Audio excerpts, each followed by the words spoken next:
Hey everyone, today we're going to be cleaning solar fountains. Brought them all in for the winter so they don't freeze and break.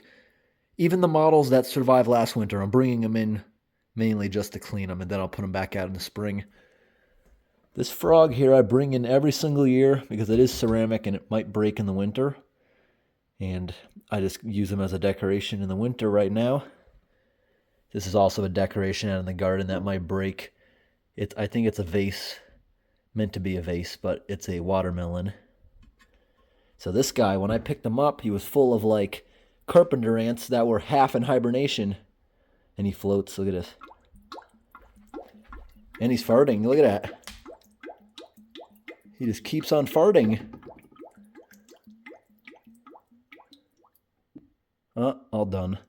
I want to tip him over and fill them up with water too, make sure it's cleaned out. There was so much debris in here because the carpenter ants built a nest, but that was earlier today. After disturbing them, I would be surprised if I found one now. They should have all left. But they were all slow moving earlier because it's getting cold out this time of year. Yep, just gonna let them soak. I'll come back upstairs and clean them up pretty well. I lightly hit them with the pressure washer earlier, but just like when you're washing a vehicle, you can pressure wash the bulk of the mud off, but you gotta still go over it and polish it up with a rag. It can't do fine detail. It can just get big clumps off. Also bringing in the solar transformer for the electric fence. I left it out to charge a few days with the off position so it can build the battery up. Now we're gonna bring that back in the house. That was pressure washed and it doesn't need to be done anymore. I pressure washed it from the top very quickly. Not from the bottom because there's vents it could have gone up in. So we're going to take this around the yard. And right now, I got to be very careful because every time I mow the lawn, I just hate tracking the grass in. And I just pressure wash all the sidewalks. So I put them on here. And boots are great for walking through the grass and mowing the lawn because it's very messy. This time of year up north, at least my property, it doesn't matter if it's been sunny all day. The grass doesn't dry, so we have to mow it wet and it leaves all the clumps and things. But over here on the table, I already pulled some of them out of the ponds. Once we get them in the house, we'll take them all apart. I want to clean up all the slime. This one here, multiple times throughout the summer, I found the air hose off. Today I would have broken it if I tried. That won't come off this time, but it doesn't matter. I disconnected it somewhere else. So these type of fountains here, I have had those survive the winter with no problem at all since there's no battery. It gets a charge and it turns on. It doesn't work at night. This was a nighttime one. It does have a battery. That one was working earlier this year. It went through last winter. It's not working at the moment, but maybe it'll start randomly working again. I've had great luck with these models here. Not so much the lily pad ones. Right now we're walking out to the big frog pond. That right there is bacon grease on that paper plate.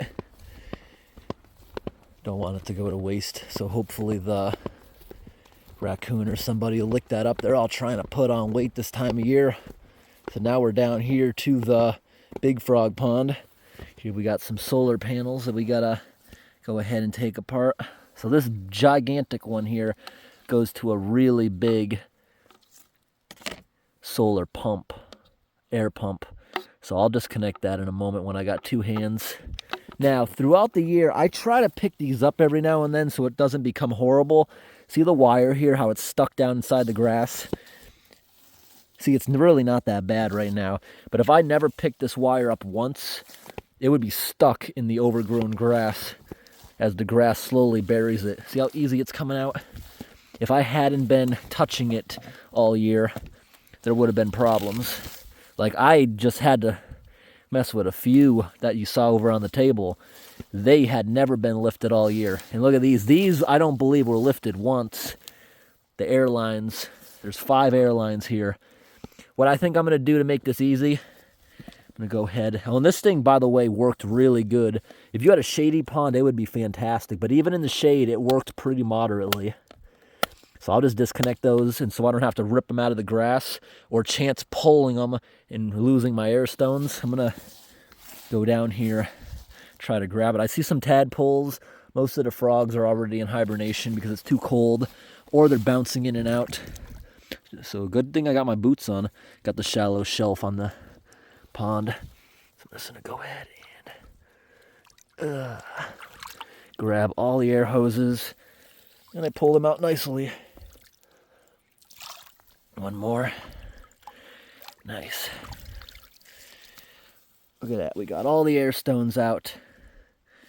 Go in the house and clean all these up. Roll all these up nicely so they don't get tangled. Make it nice and simple for us to reinstall in the spring.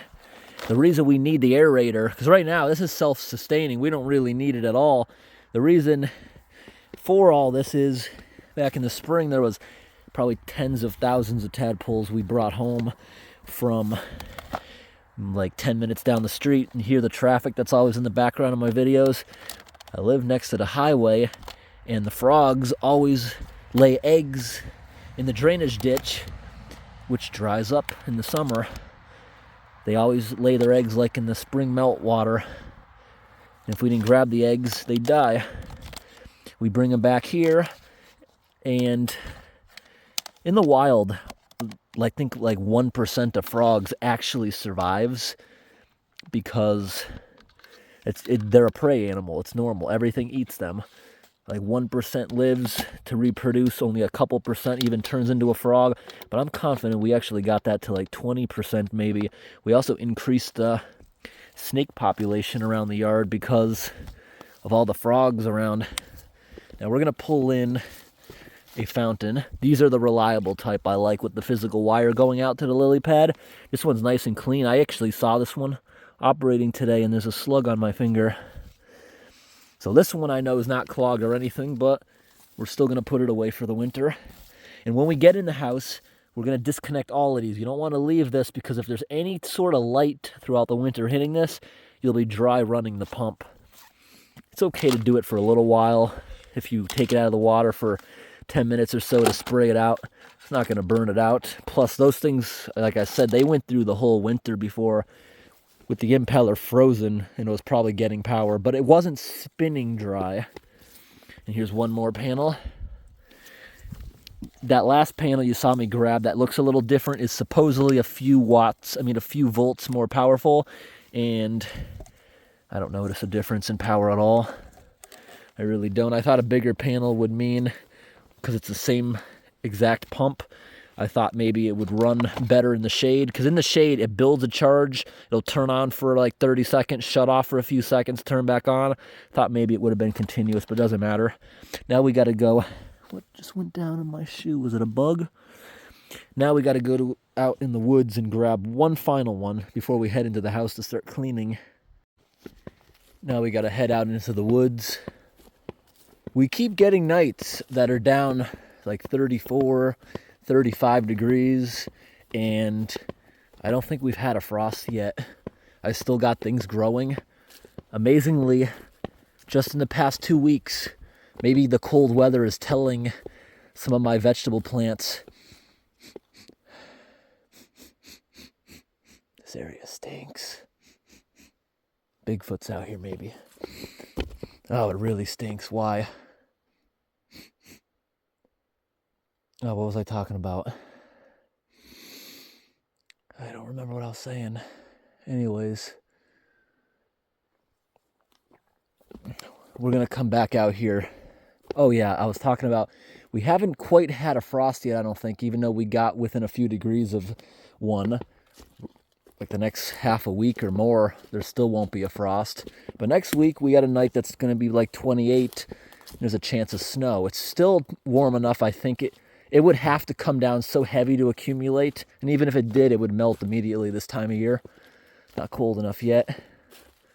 Coming out here with caution, and something's been touching it. It's moved since earlier today. About a week ago, I threw a turkey out here after cooking it, the carcass, after picking what I wanted off it. The only thing that showed up to eat it was a raccoon. A pack of coyotes or a bear, that would have been gone. I'm amazed that it's still out here. The lack of animals coming through this time of year. Got the camera there. That'll be actually part of the video of cooking the turkey, which I made like a week ago, but I wanted to wait for animals to actually eat it and take it away. I'll go on a few more days before I edit the trail cam footage and put that up on my food channel, but Yeah, it's not the turkey I'm smelling. Something else was stinking. Because that thing, it's literally the temperature basically of a refrigerator. This week has not got out of the 50s. And at night it's in the 30s. So that's not rotting.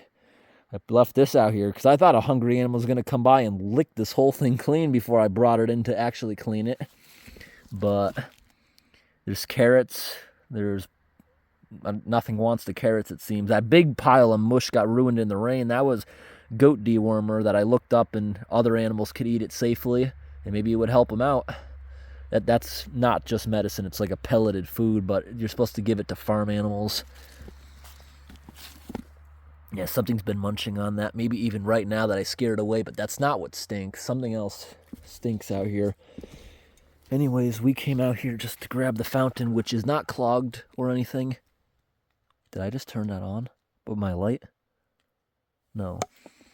We're just going to take the fountain and its wire. Even though these survive the winter, I have in the middle of winter had one of them chewed. It didn't get chewed through, but things like mice like to eat the wires. A lot of times they're made out of stuff that animals like. They just like chewing rubber, whether it be the taste of the latex or the taste of, sometimes they use actually food products in it to make it, like soy. I think soy. I'm not 100% on that one. Anyways, I think we're going to turn around and go back to the house. I smelled it on the way back too, right at the same spot. It smells like something's dead here somewhere. Something big. We do live near a highway, so something could have got hit and walked out here and died. We'll investigate another time. It's too dark now to look for something scary. About to head in the house, just taking a look right here in the barn. If you saw my last vlog yesterday, I'm just waiting for this thing to dry out. I'm going to paint that hitch up. I feel like it rusted way, way too much for something I just bought this year, right? Yeah. And that's not from riding on gravel roads because it's on the inside. I haven't inserted anything into here. It's just rusting like crazy. Look at the inside of there. Because inside there never got painted. And I actually removed the caps when I noticed rust water dripping out of it, hoping I wasn't trapping moisture in there. So I'm going to spray in there as well as I can. And maybe if I sprayed a lot of paint in there, I can ram like a big pipe cleaner back and forth to smooth it in there. It's not what you expect for something you pay about $100 for it to rust out so fast. Also, we got the lawnmower. I'm just waiting for it to dry because I want to paint the undercarriage, which is starting to rust, which I've never painted before. Even though I pressure washed it, there's still some hard chunks. Once it dries, I'm going to have to chisel off before I paint it. Again, it doesn't have to be perfect. Even if I paint it over a few pieces by accident, it's underneath where you won't see it. I'm just going to bring it outside with black spray paint. And the machine's black too, so it doesn't even matter if we got a little on the outside. And I always car wax the machine before putting it away.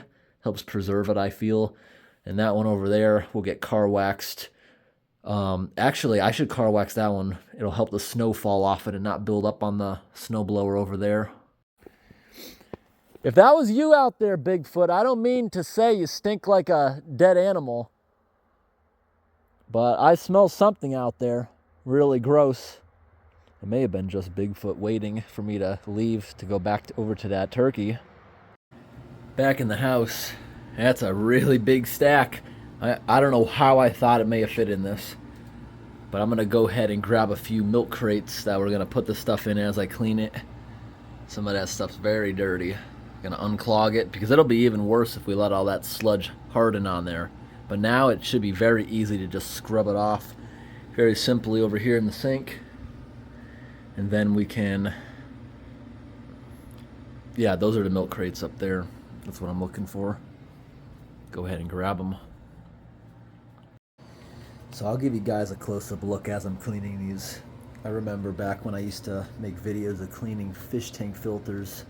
A lot of people seem to enjoy those, I guess because they're so nasty, and people thought, how are you touching that with your hands? Because people think the filter cartridge is full of poop because it's all brown and sludgy.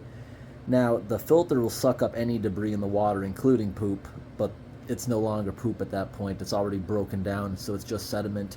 Just like when I show myself cleaning the gravel in an aquarium, sometimes I even let it get to the extent that there was silt on top of the gravel. Everyone thought, how can you let your tank get that dirty? But it wasn't dirty. The water was always crystal clear. It's silt, just like in a pond. If you don't clean your fish tank, but yet it's healthy and has a good bacterial cycle, the bottom of the tank is going to become silty if you don't clean it a lot. Fish actually like that because it's more natural, depending what kind it is. Some fish will actually try digging in it and the tank will be a clouded mess. The fish I had never dug in it like that, so it never became a problem of them stirring it up and clogging it and having issues breathing through their gills. That was never an issue. Plus, my aquariums always had live plants, and just like in the woods, a tree dropping its leaves, those plants drop their leaves and it just contributes to the sediment, but it's also good to have a silty bottom if you have plants in there. Plus a lot of, like I said, animals like to be able to be near that stuff. So I'm going to start taking these panels now. We can bring them in here and start cleaning them up. I might have to go grab a sponge, and this right here looks like it's going to be a nightmare, even though I piled them one on top of the other. Already some of the wires are extremely tangled, and this is going to be a big challenge. Yeah, this is already very, very tangled up in here. I got this one wire. Where's it going?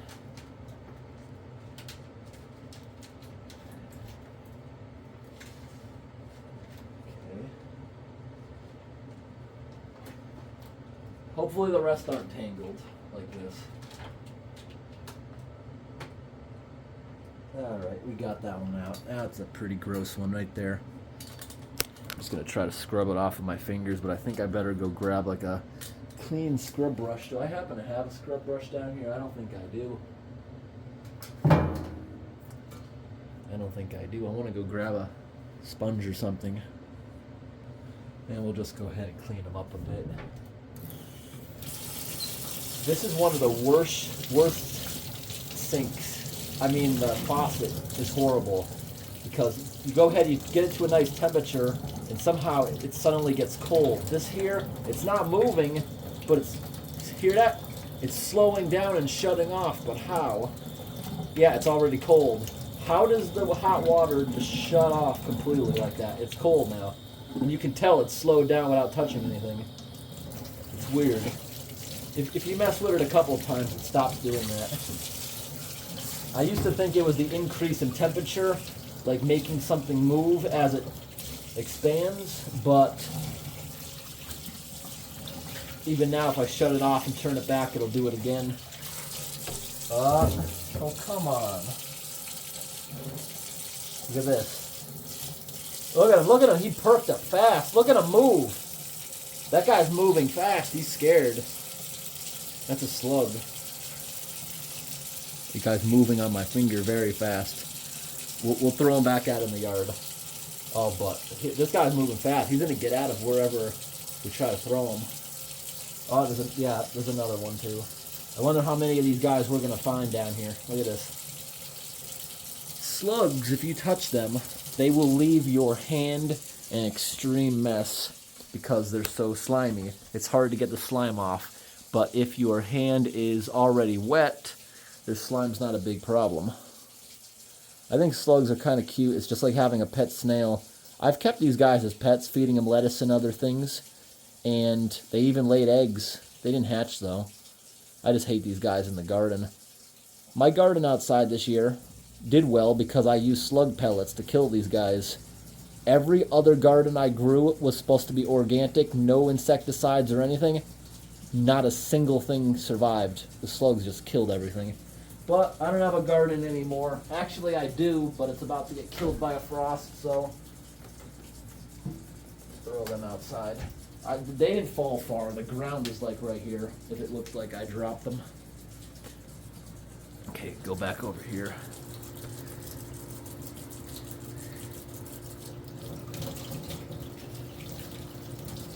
Very slimy. Most of this I'll just do with my hand.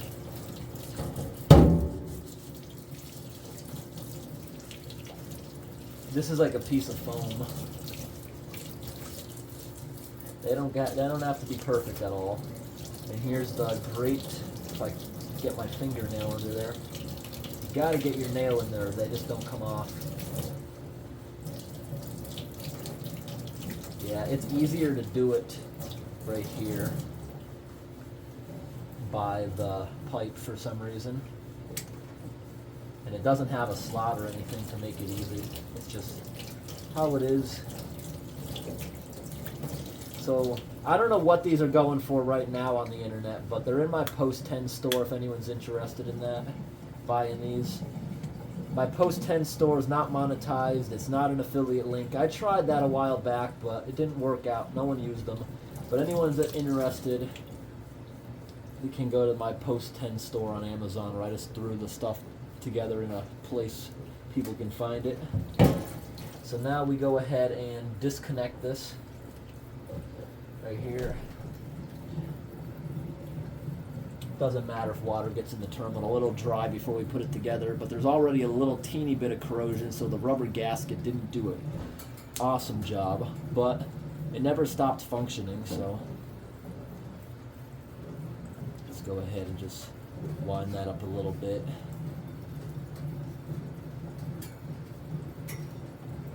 I think I'm gonna have a tangled mess in the spring though, no matter how well I try to do this. Maybe I shouldn't even be doing this. Maybe I should just plop them on top of each other. So, but all it takes is pulling the wrong one out first, and then you got a mess. I'm gonna try to place this on the floor nicely to dry, and I can get like a piece of copper to put around that.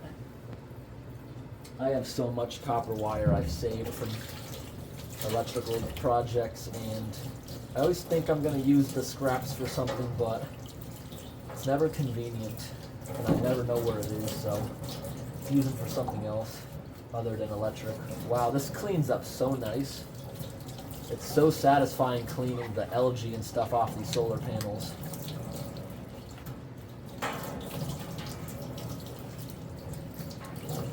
It doesn't have to be perfect. All I really had to clean was the front of it. Good. Just putting it down on the rug there to dry. Now, let's see what we got next to clean. We'll just take this one because it's easy. I don't even know if this is functioning anymore. I learned the ones that have a battery backup are the worst. They work great at first, but then it's a problem after a while. A battery backup is good because it'll keep the water moving so mosquitoes can't land on it. But here in the country, we got water skimmers which eat mosquitoes, and they kill mosquitoes even when they're not hungry. So mosquitoes do not breed in my frog ponds. They do breed in the one in the middle of the woods because water skimmers want full sun. Can't get that off, it's gonna hurt my finger. Can I get it off now? Yeah, it's coming. It looks like there's debris stuck in there. That might be the problem. I realized with this model earlier in the year, if it can't get water through here, it just doesn't work. The lights don't turn on or anything for some reason. That was easy to clean out.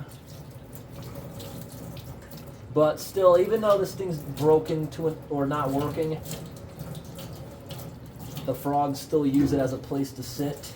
These little pegs aren't necessary. This is just so it doesn't get too close to the edge of the pond or your bird bath, whatever, and drain the whole thing if it gets too close. But yeah, this doesn't, it's not even clogged because I don't think it's ran since the last time I cleaned it. So good enough with that. I'm not going to take pipe cleaners and clean the inside of this. It's for a frog pond. Who cares? The frog ponds aren't meant to look nice. They're meant to look natural. Now I'm tangled again. I'm trying to figure out which one comes out first again. Now I gotta vacuum the floor because that is covered in grass clippings and debris.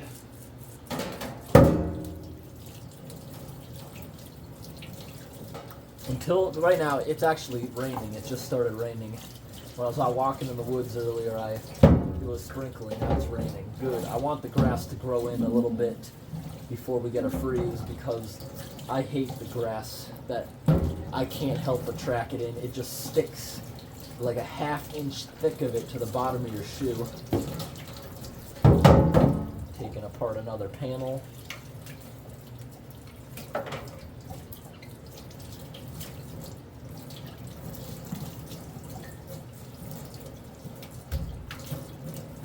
Yeah, this grass is always so annoying. My lawnmower today stalled dozens of times, and the grass wasn't even tall or anything. It just happens. So I just dropped one on the ground, and I have to... Yeah, I got a vacuum now. And this is the one I just cleaned. I feel like grass, it gets tracked in no matter how hard you try. And now it's on the floor, and it might get tracked around the house by somebody if I don't vacuum it immediately. So, yeah, this one's got a great big clog in it.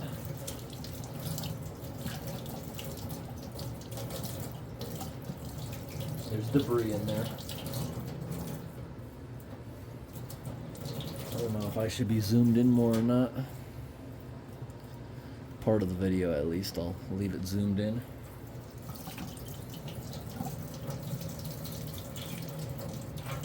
Now you might notice a lot of these fountains are like this. They come with a sprinkler cap that sprays. This pump will spray it like over 3 feet into the air. But even though it has those little things to keep it away from the edges, this model doesn't. It'll spray it out. That's why I remove it. Just to keep the water moving around, but not a sprinkler.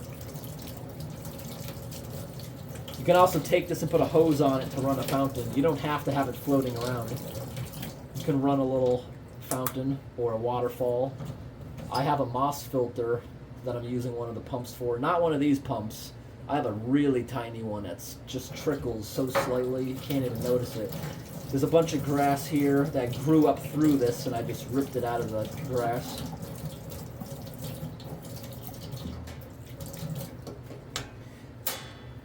And it wouldn't have mattered if I did this another day or not.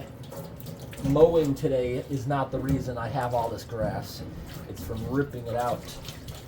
Both.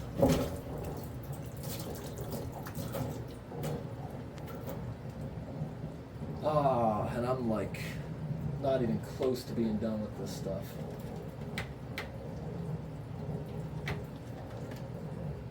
What a tangled nightmare of stuff. One of the reasons I don't put up a lot of Christmas lights and stuff, it's a tangled disaster. If I put lights up, they're like on the peak of the house and they stay there year round. Also because I think they look nice at any time. They just got the T on it. This is for the small air compressor. It's got 2 stones and a T.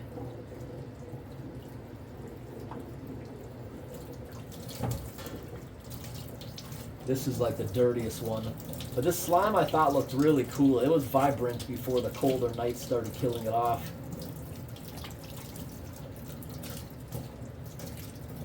Now this slime built up to such an extent earlier in the year that the fountain couldn't flow. It just gunked up the entire pipe, whatever kind of slime this is.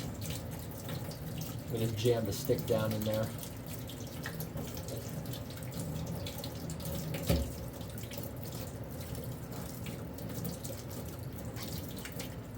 Yeah, see, this one has sprinkler heads here, and if I put it on the top, it would create enough pressure to spray here and the top. And I don't do that stuff. It sprays it too far.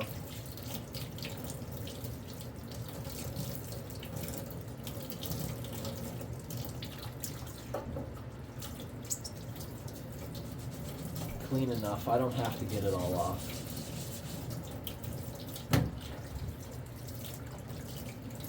Let's open this one up, see.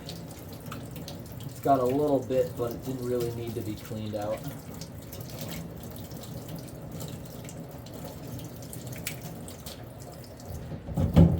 Got some grass stuck in here.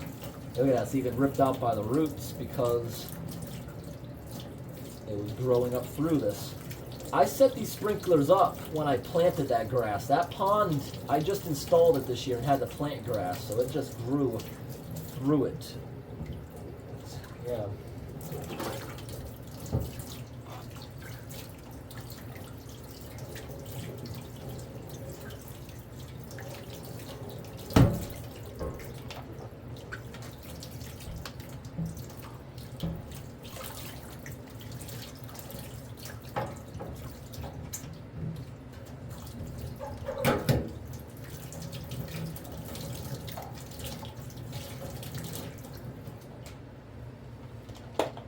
Got another one out.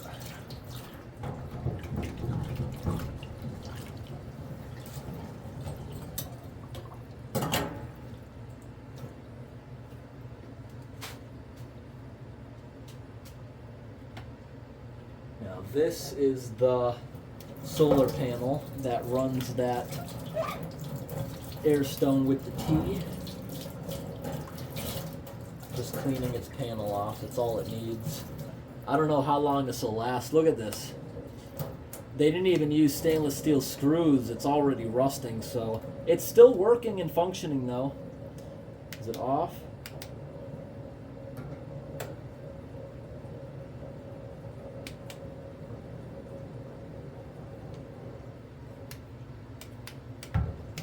I don't think the light in here is enough to run it. This had a battery backup and it worked great when I first got it, but does the battery backup still work? I don't really know. I haven't been looking at that. And I gotta put that sprinkler head back on that I forgot up there. And that I could have cleaned up a lot better. It doesn't need it. All I care about is if the flow can get through it nice. And here's the other air stone that's supposed to go on the T. Look at this. The stuff I'm pulling off the air stone is not grass.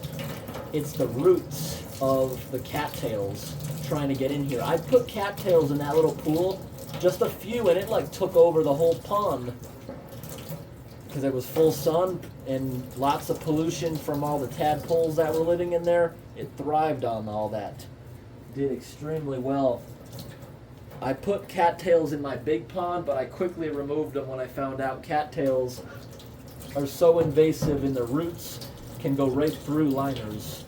A rubber liner of a pond, a cattail can go through it. And you need a special tough liner for it, or you need, I'm just looking for the spider friend. I don't see him. Or I was going to say certain cattail types aren't invasive.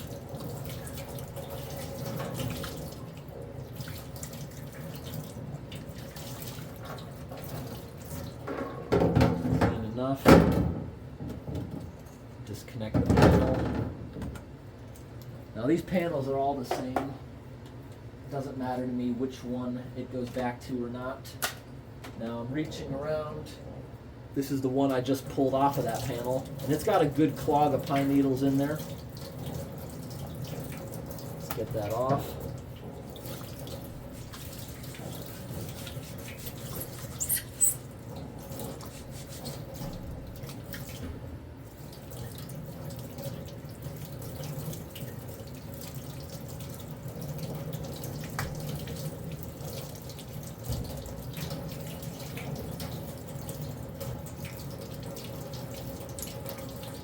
That debris was really in that one.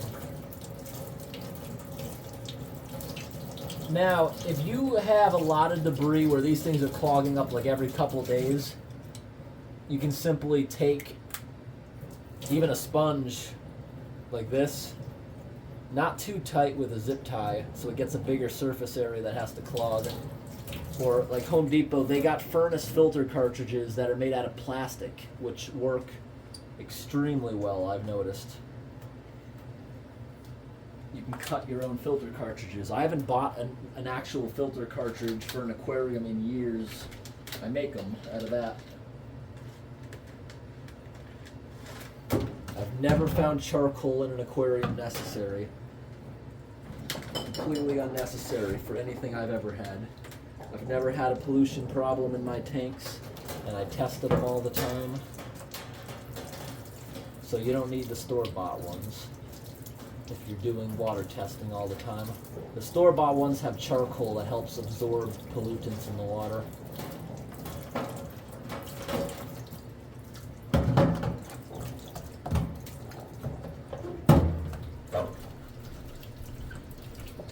This one, oh, where was this one?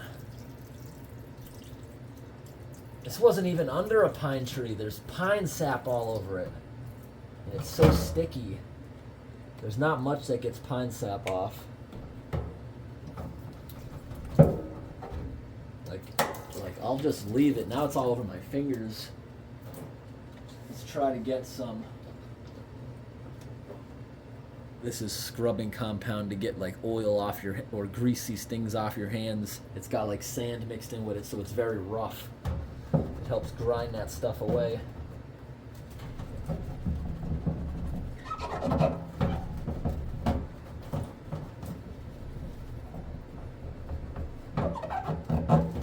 It's not getting it off well. Gotta scrub more. It's got most of it off my hand. I'll show you when I'm done what I just used. Almost gone. It got like 90% of it. I can still have residue though.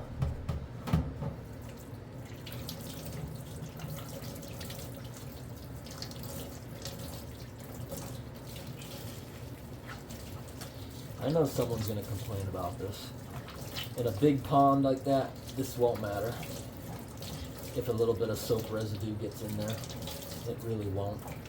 In that big pond out there, I'd say 70% of the year it has water passing through it, constantly changing itself.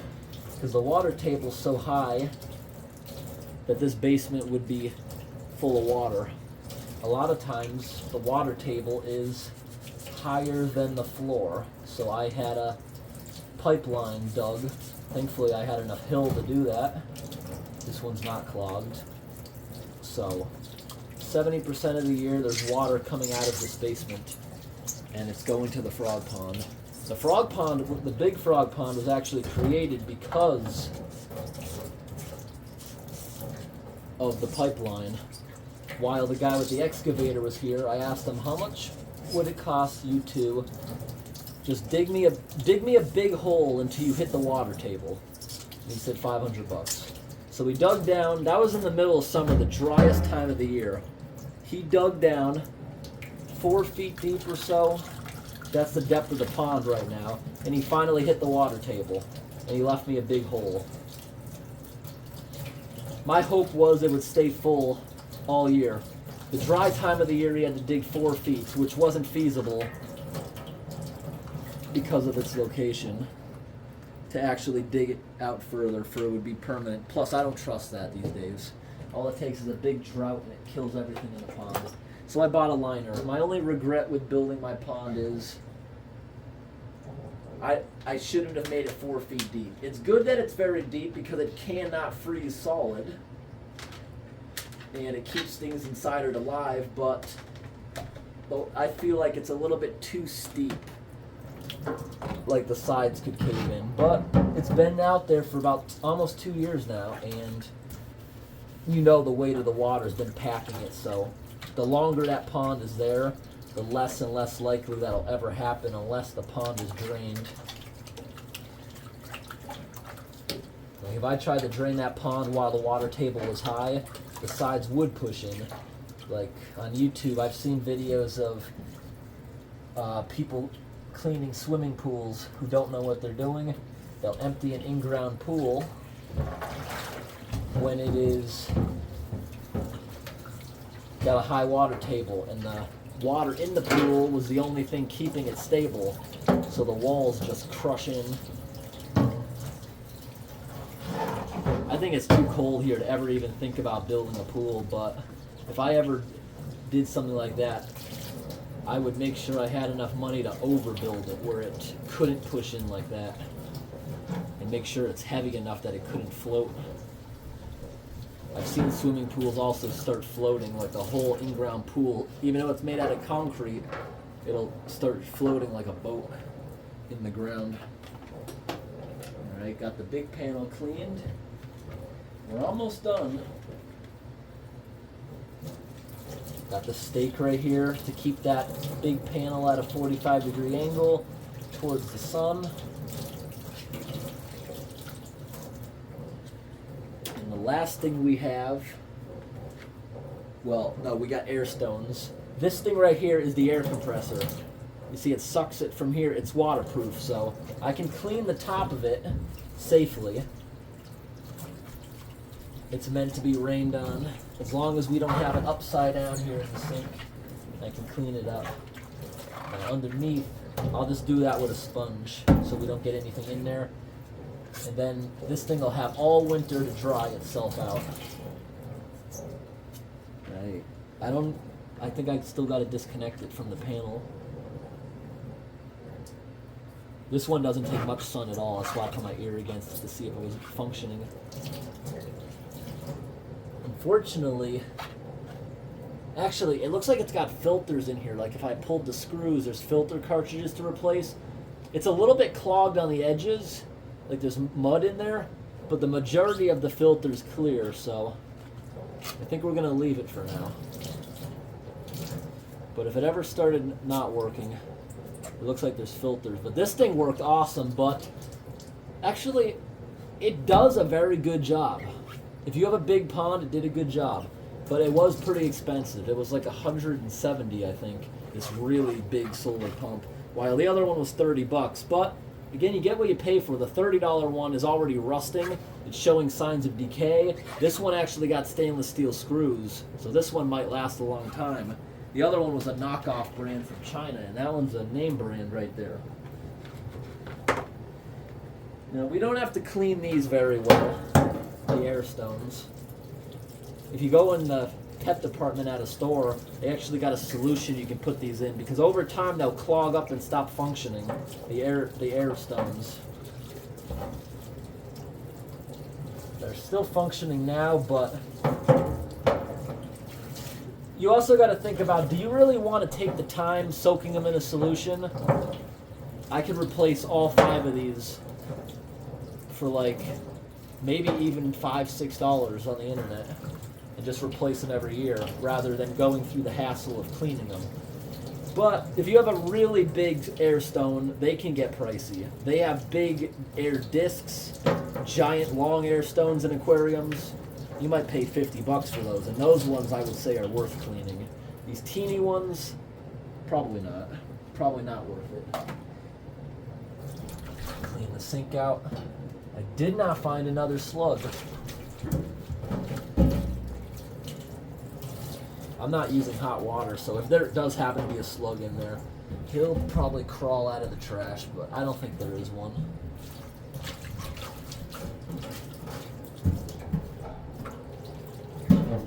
No matter if it's tracked in on your feet or it's in the sink, grass is always annoying to clean up after. Pull this out, go dump it in the trash.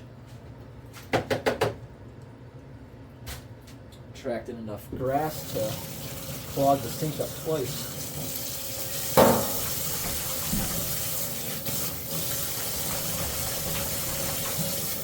Everyone always wonders, why do you have a commercial sink in your bathroom? This is why. It's big, it's great for cleaning things, and it was cheaper than a normal bathroom vanity. It's metal, it won't rot out. Like, I'm dripping water all over the floor cleaning things. If I had even if it was real wood, it would get destroyed over time from constant cleaning things and dripping water all over it.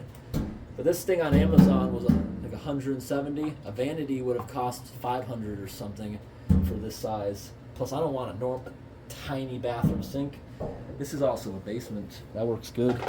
So, look, they're all nice and cleaned up. I think I'm going to leave them here, maybe even for days. Let them dry. Got a dehumidifier in here. It's sucking any moisture out of the room. It'll help dry these things too.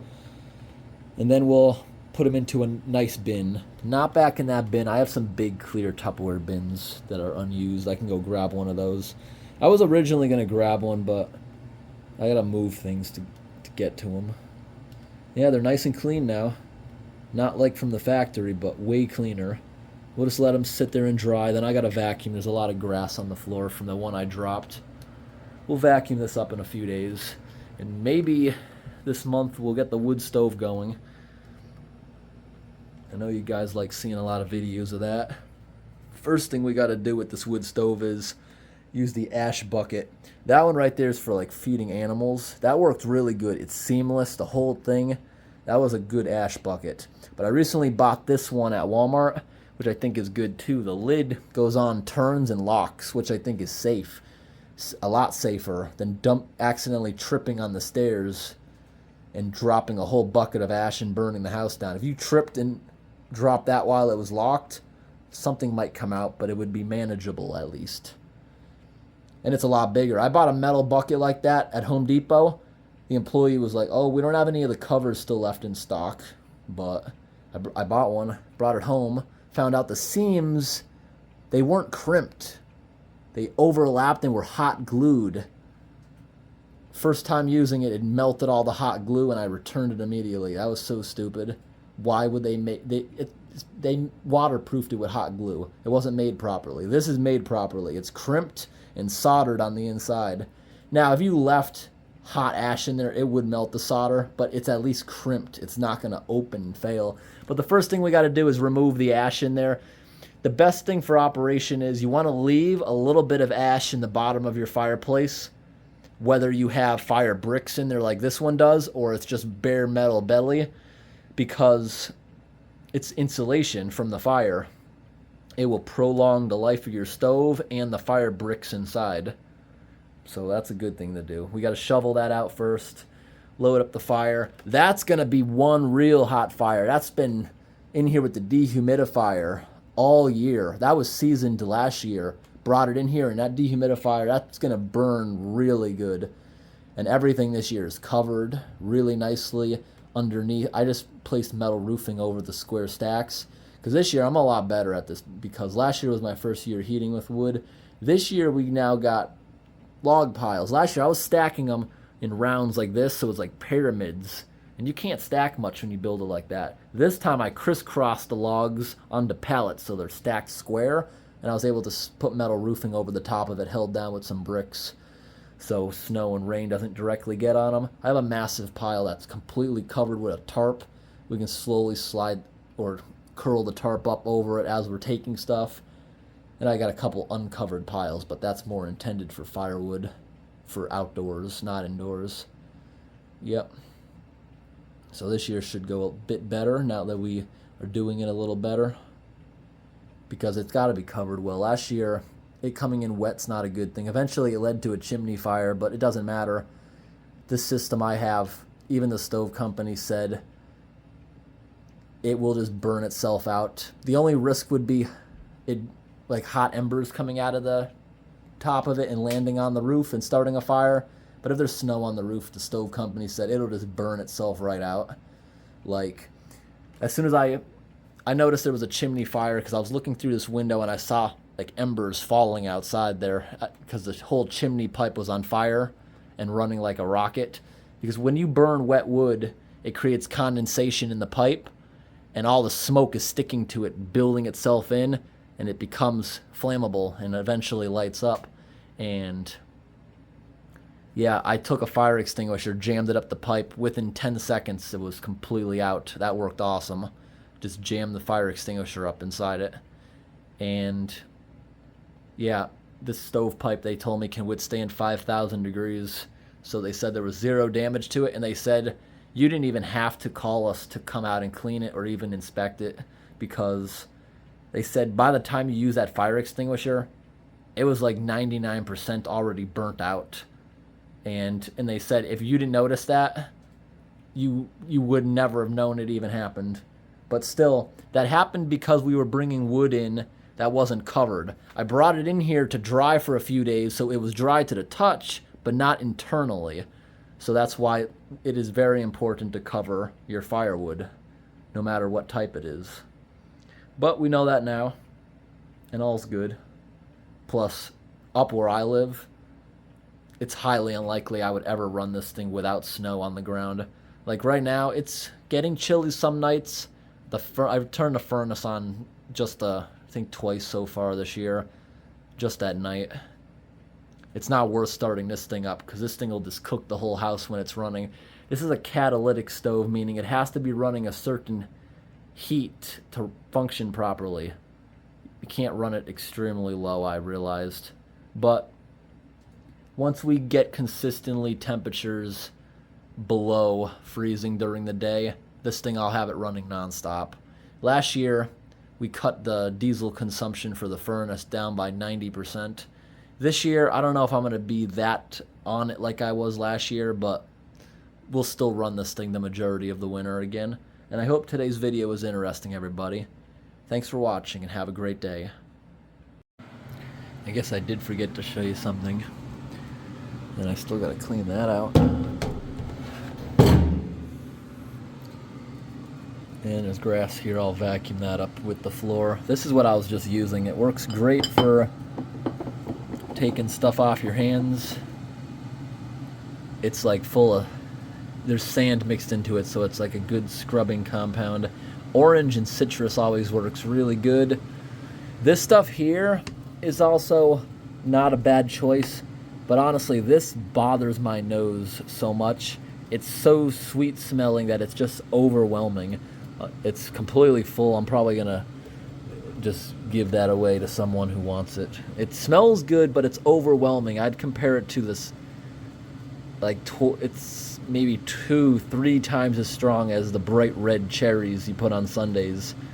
And those are even overwhelmingly sweet sometimes. That's like overwhelmingly smelling. But up in the kitchen, this is probably one of the best things I use. This right here works really good. Orange goop.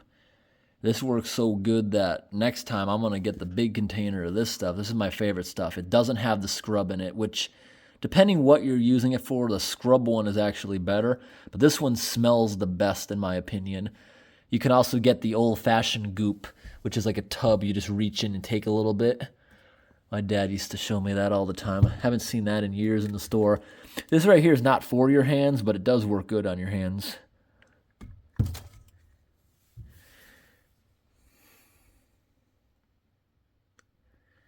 Alrighty, everyone. Thanks again for watching, and have a great night. Now we're draining the sink for this guy. Oh my gosh, he's peeing now! There's a lot of pine needles and no, those are pieces of wood from the carpenter ants that were found living in here earlier.